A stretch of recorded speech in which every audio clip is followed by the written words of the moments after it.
Hello, strangers out there.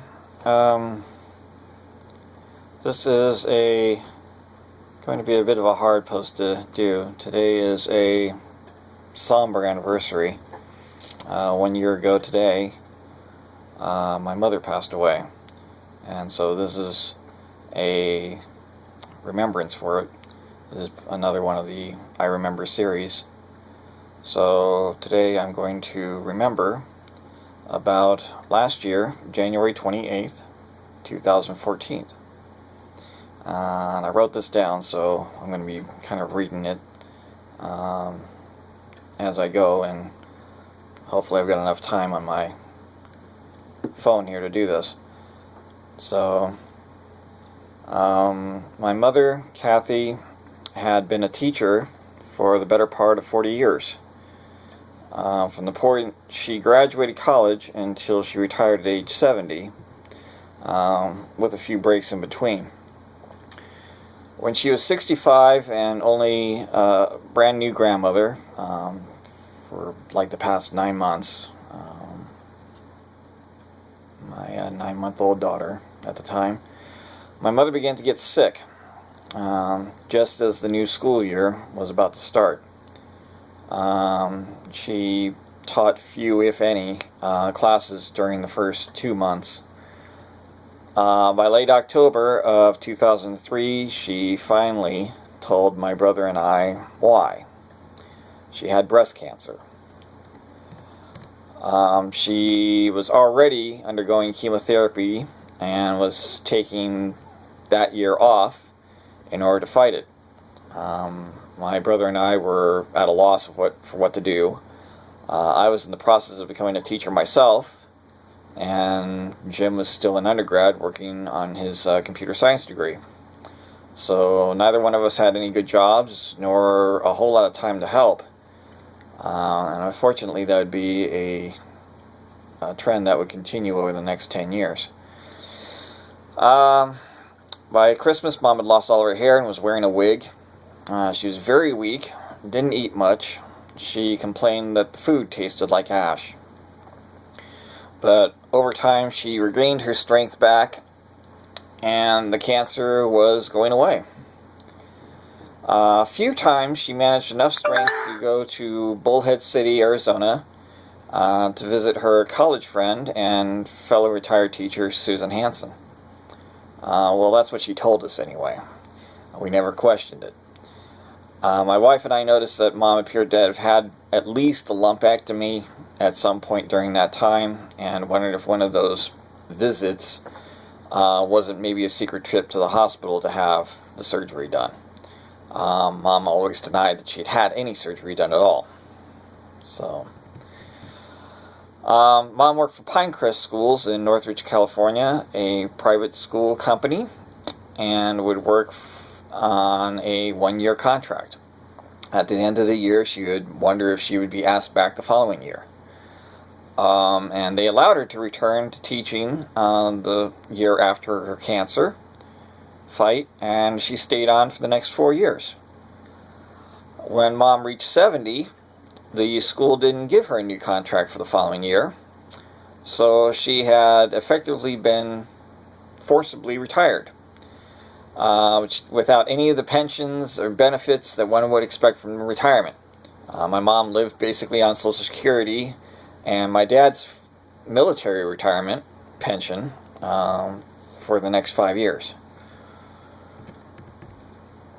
But Mom threw herself into several activities to keep herself busy in retirement, not the least of which were the Lions Club, among several other organizations. She volunteered for everything she could. She would drive around several of her friends she'd made through those organizations to various appointments, doctor's appointments, take them to the airport, wherever. I joked about how at one point I was going to get her a magnetic sign for her car door that read Foster Care Taxi Service, using her maiden name. Around Thanksgiving of 2013, Mom went into the hospital for a checkup and for a barium test. She found afterwards she was unable to digest anything soon after that, and that anything she ate would just basically sit in her stomach and fester. Often she would throw up the bile that was accumulating there. Very little was passing through her colon, and what did come out came in uncontrollable waves.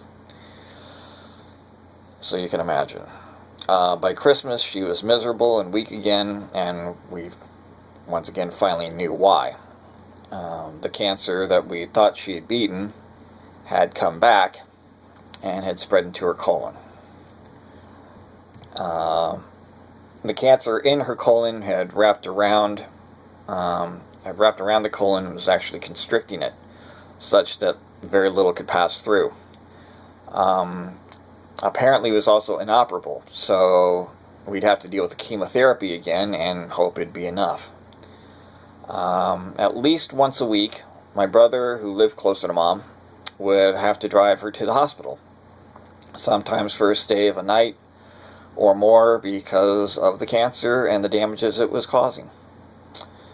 To make matters worse, it was a bit cold for Southern California, during January particularly, and Mom left the heater in her apartment off. On the 26th of January, my brother Jim noticed how much weaker and sicker she had become and took her out to the nearest hospital in Simi Valley, rather to the Kaiser Hospital in Woodland Hills, 30 minutes away, that she normally went to. She was getting pneumonia. Jim called me to go to the hospital, and we began to take turns staying with her. Mom requested that she not be resuscitated should she take a turn for the worse at any time. Because of that, the hospital couldn't apparently put her on a full-blown ventilation system. They gave her an oxygen tube, which to help increase the oxygen to her bloodstream, but it wasn't enough. The next best thing they could do is put her on a forced air machine, which would blow air through a mask in her nose and mouth and fit over and blow air in. The mask was uncomfortable, and the air being blasted through it came at irregular intervals and irregular amounts. It would blow air for 1 second and then wait 2, then blow for 3 seconds, wait 1, blow 2, wait 2, and so on. Mom was so uncomfortable with that machine that she quickly began to hate it, despite the fact that it was doing the job of raising her blood oxygen levels to where they needed to be. I asked if the machine could be better regulated, but was told that it couldn't be. Mom was becoming exhausted from the illness, the medications, and the lack of sleep. And the irregular, noisy machine blowing air through an uncomfortable mask made her want to ditch it altogether, just so she could get some sleep. I'd gone home the night of January 27th, which would have been a Monday, leaving Jim to stay with her overnight. I'd had a debate with him over text messaging that night over whether it was right for us to keep Mom fighting through all of this, if we were being selfish about trying to keep her around longer, or if it might be better for her to just let her go and end her suffering. Jim indicated that Mom seemed to be getting better, and that she seemed to also want to stick around a bit longer. The next morning, I drove back to the hospital. I was in tears nearly the entire way. There was so many things that Mom had done for me, and by extension for my wife and my daughter, that I'd wanted to pay back in some tangible way. But due to all of the factors that had prevented me from getting any kind of steady, well-paying employment, I hadn't been able to do that yet. And it was looking very much like I would never get the chance. I entered the hospital to see Mom hooked up to that infernal machine and having a miserable time of it. She'd had hardly slept, and the machine was making sleep impossible for her. The doctor in charge there suggested that Jim and I look into hospice care for Mom and contacted a lady about making the arrangement for us. Around 10:30, 11 o'clock in the morning, Mom had had enough of that machine and asked to be placed back on the regular oxygen tubes. And about sometime before noon, 11:30, noon, Jim helped Mom to a bit of applesauce and drank some protein shake, and then she began to nod off for some much needed sleep. The hospice representative arrived just after that, and Jim and I talked with her about Mom and how independent Mom was, and debating the idea of keeping her in her slum of an apartment or moving her to another hospice sponsor facility where she could keep her independence but still be monitored until she had kicked the cancer again, which we had hoped that we were pretty confident she'd be able to do. The talk that we had went on for about 20 minutes or so before the lady left us with some paperwork and some brochures. And my brother and I went back into Mom's hospital room. About 10 minutes later, the nurses ran in saying that Mom's heart rate had dropped from a steady, if high, 120 beats per minute down to 50. The oxygen tubes that she'd had weren't doing the trick, and Mom's brain hadn't been getting the oxygen it needed. It began shutting out and shutting down. And because of the do not resuscitate, there was nothing anyone could do. At 12:31 p.m. on January 28th, 2014, she was gone. And I was now living the nightmare that I'd feared most.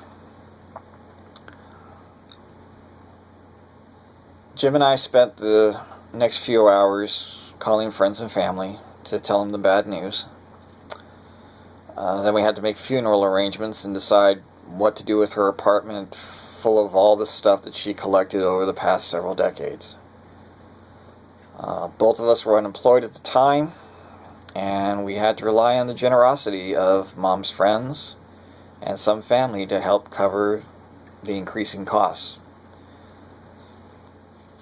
I left Jim in charge of preparing the apartment while I went home to tell my autistic daughter, the one I named after both her grandmothers, that her beloved grandmother Kathy was with the angels now.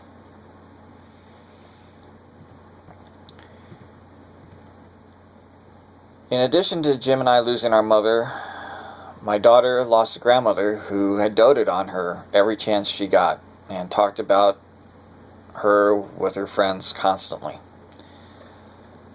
My wife also lost a dear friend and confidant, and a mother that she'd never really had. We had to struggle through that loss, each in our own way and often alone. Mainly because we were each too wrapped up in our own grief to think about what the others were going through as well. While doing that, we had to organize, pack up or throw away, and then find a way to store all of Mom's stuff in 3 weeks' time. We held a memorial service at the end of that 3-week span.